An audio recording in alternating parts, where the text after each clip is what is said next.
बांझ दिल छू लेने वाली कहानी। आधी रात का समय था। रोज की तरह एक बुजुर्ग शराब के नशे में अपने घर की तरफ जाने वाली गली से झूमता हुआ जा रहा था। रास्ते में एक खंबे की लाइट जल रही थी। उस खंबे के ठीक नीचे एक 15 से 16 साल की लड़की पुराने फटे कपड़ों में डरी सहमी सी अपने आंसू पोंछते हुए खड़ी थी। जैसे ही उस बुजुर्ग की नज़र उस लड़की पर पड़ी, वह रुक सा गया। लड़की शायद उजाले की चाह में लाइट के खंभे से लगभग चिपकी हुई सी थी। वह बुजुर्ग उसके करीब गया और उससे लड़खड़ाती जबान से पूछा, तेरा नाम क्या है? तू कौन है और इतनी रात को यहाँ क्या कर रही है? लड़की चुपचाप डरी सहमी नज़रों से दूर किसी को देखे जा रही थी।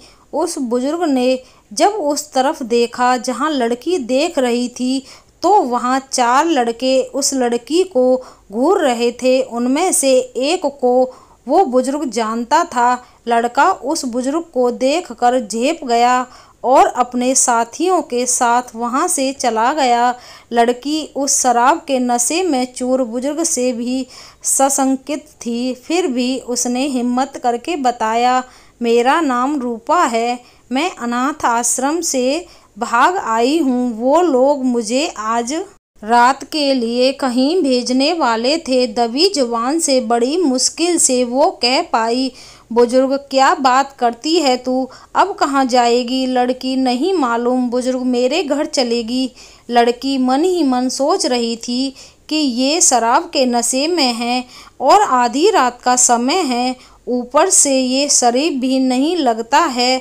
और भी कई सवाल उसके मन में धमाचौकड़ी मचाए हुए थे। बुजुर्ग, अब आखिरी बार पूछता हूँ, मेरे घर चलोगी हमेशा के लिए?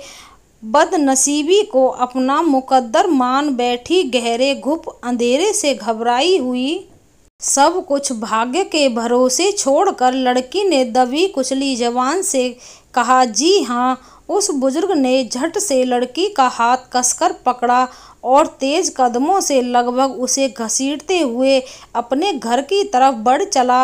वो नशे में इतना धुत था कि अच्छे से चल भी नहीं पा रहा था।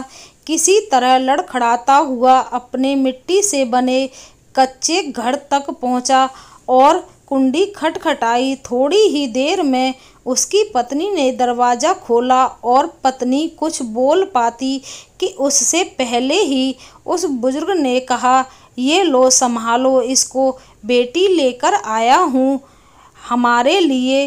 अब हम बांझ नहीं कहलाएंगे, आज से हम भी औलाद वाले हो गए। पत्नी की आंखों से खुशी के आंसू बहने लगे और उसने उस लड़की को अपने सीने से लगाकर जोर जोर से रोने लगी। दोस्तों, यह वीडियो आपको पसंद आई हो तो लाइक, शेयर, कमेंट करना। धन्यवाद।